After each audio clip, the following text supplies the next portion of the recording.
Bonjour, je suis Djoblé Edgar Aoune, cinéaste ivoirien, réalisateur précisément. Avant d'arriver à la question de savoir c'est quoi être un bon réalisateur, je commencerai par dire c'est quoi un réalisateur d'abord, parce que dans tout corps de métier, dans toute activité, il faut appartenir d'abord à une corporation, sinon je veux dire il faut avoir ce métier-là, ok, avant de chercher à exceller.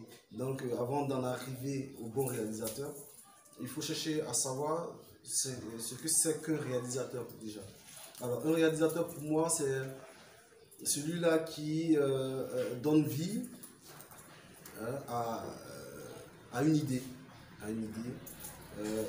qui passe par la phase de scénarisation, donc la phase littéraire et tout. Et c'est celui-là qui va donner vie au décor contenu dans ce scénario, okay, aux personnages de ce scénario, aux accessoires, aux costumes, à tous les éléments de narration qui permettent de raconter un film, une histoire. Voilà. Et c'est ce réalisateur-là qui va donner vie à tout ça par des moyens techniques qu'il a, par des moyens également artistiques et également par des moyens psychologiques. Et puis par des moyens propres à lui de créativité, de spontanéité, de gestion, de leadership, beaucoup de choses de ce genre, quoi, voilà, pour déjà être un réalisateur. Voilà.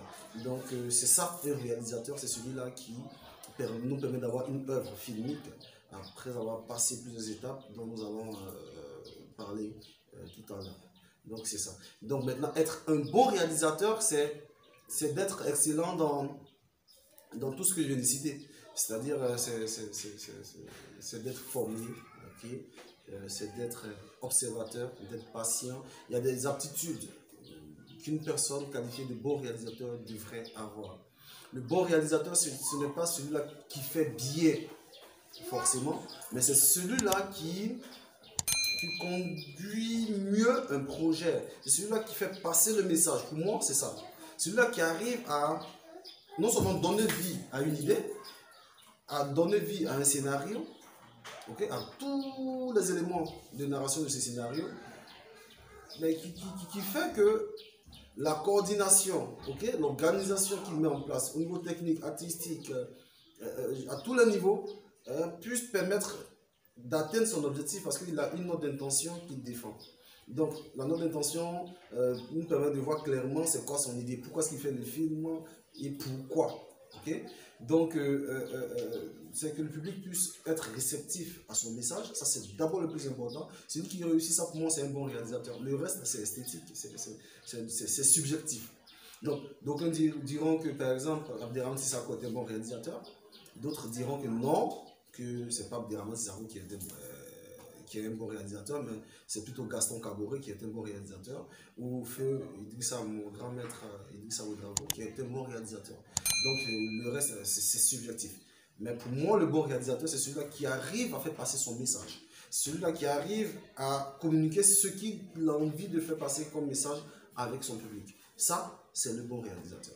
Le reste, c'est du superflu. Pour un projet filmique, le réalisateur, c'est la plaque tournante.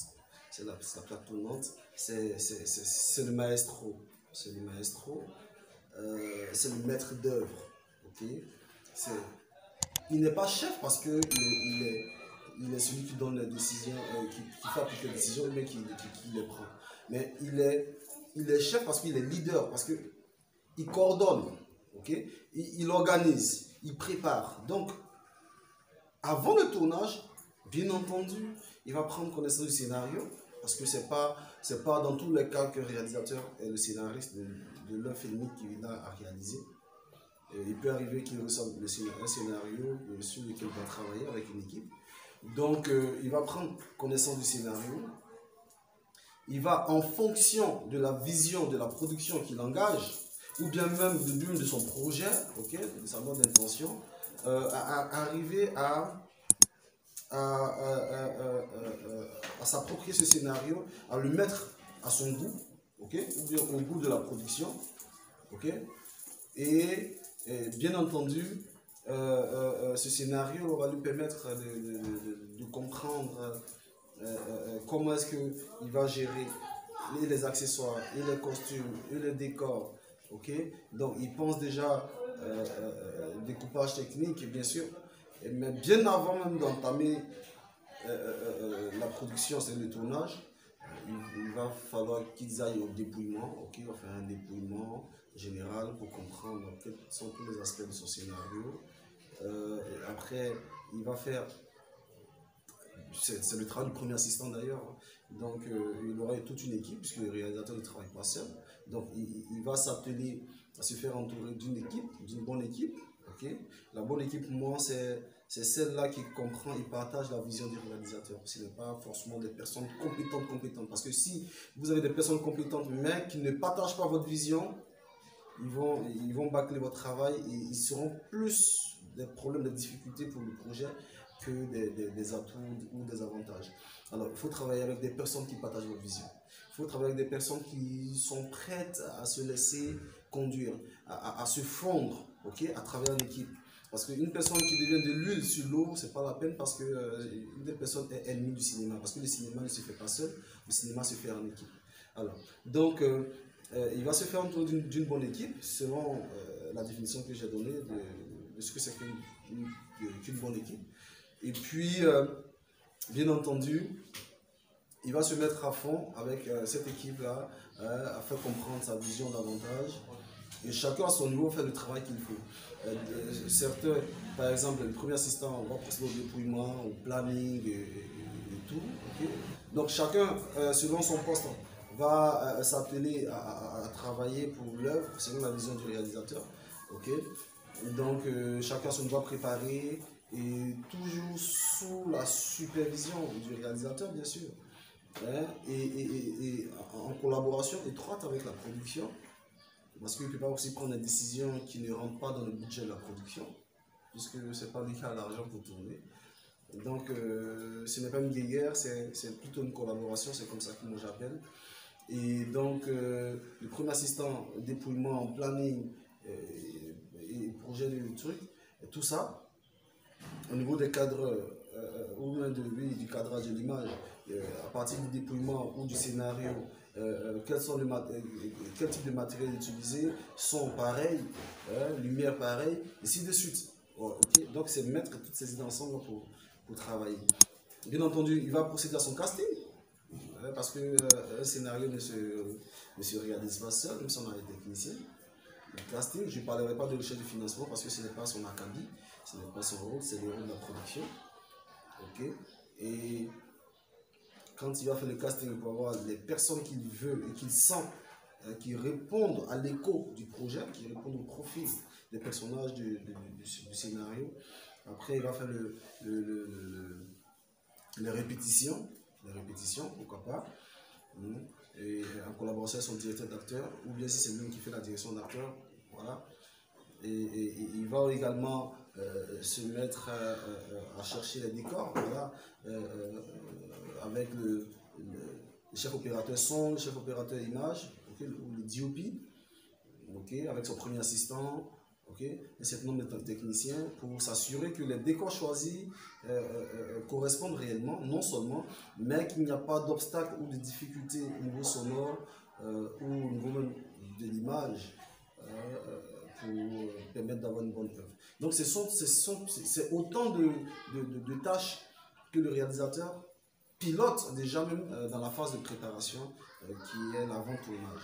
Et pendant le tournage, bien entendu, celui qui pilote tout, hein, celui qui va donner le déclenchement de la prise de vue, de la captation jusqu'à son terme. Et puis bien entendu, quand il finit de tourner, il ne reste pas chez lui. Il part à la post-prod, celui qui va signer. Et si il dit que ce film n'est pas prêt à sortir, c'est pas prêt à sortir, parce que c'est lui qui dit ok, c'est bon. Même au niveau des...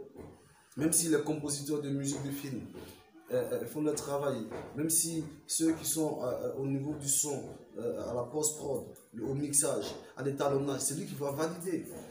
Okay? Celui qui va valider, c'est vrai, ce sont des techniciens, des chefs de poste, chacun son rang, grade et qualité. Mais c'est lui qui dit ok, je suis d'accord, ça marche. ça me sied, ça rentre dans ma vision, c'est ce que je veux avant que le film ne sorte. Donc ça veut dire que le réalisateur, il a une tâche, si vous voulez, il est du début jusqu'à la fin du projet. Et même quand le film est fini, même au niveau de la diffusion, il est tenu informé, bien sûr. Parce que s'il doit aller à une projection où il doit prendre la parole pour expliquer un peu au public, pour répondre à des questions d'ordre artistique, technique, que le public voudrait bien lui poser. Voilà, donc j'ai envie de dire qu'il est omnipotent, omniscient, ok.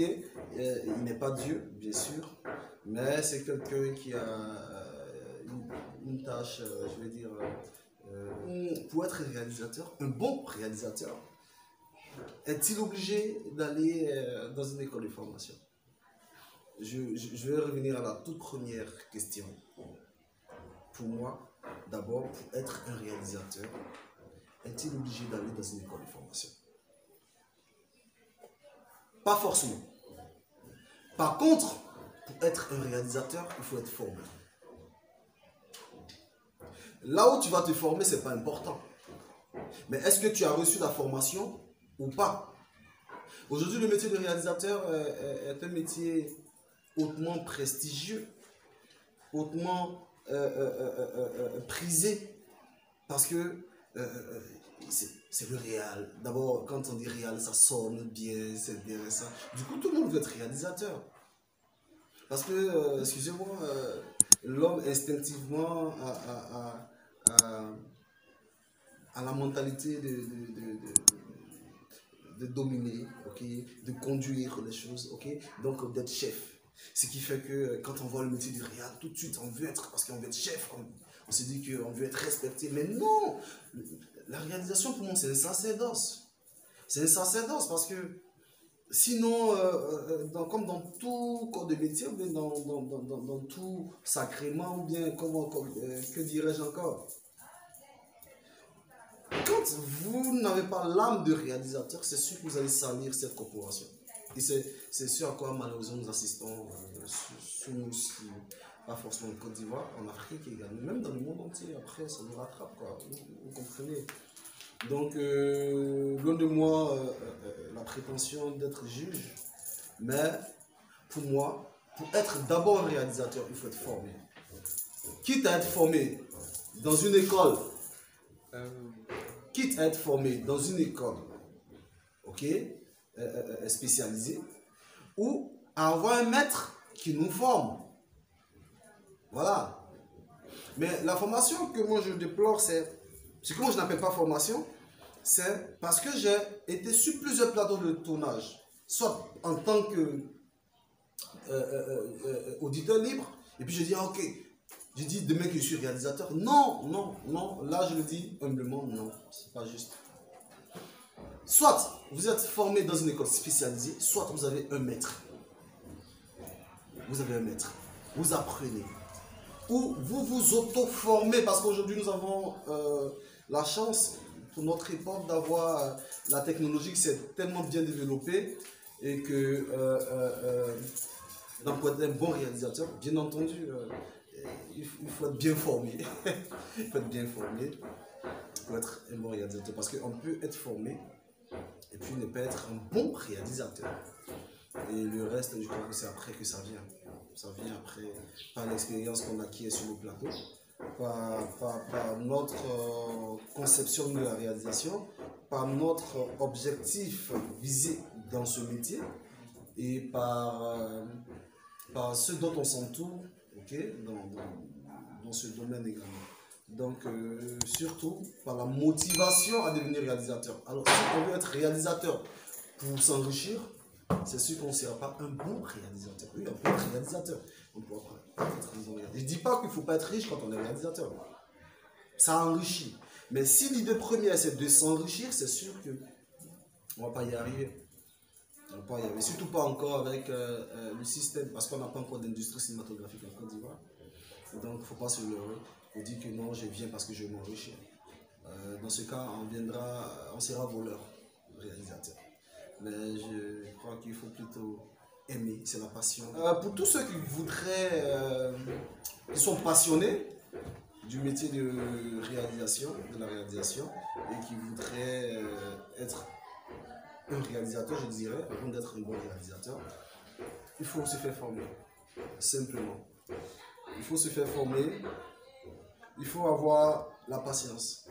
Il faut avoir la patience parce que c'est pas un métier commercial où je vends deux tas de piments, j'ai 200, j'ai 300, 400. Non.